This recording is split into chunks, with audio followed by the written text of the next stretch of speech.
facility is set up to meet the needs of children with mental health concerns and youth addictions and their families.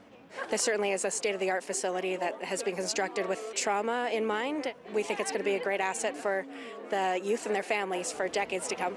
This is called the Snoozlin Room. This room was built specifically to work with difficulties with sensory regulation.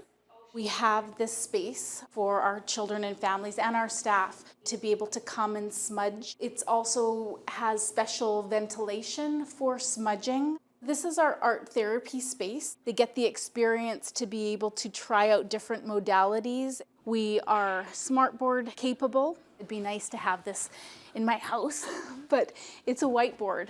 This is our gymnasium. It's a lovely space for kids in our day programs.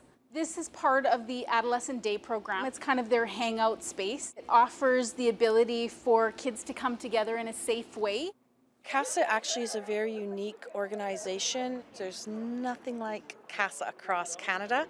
It presents a very nurturing and welcoming and safe environment.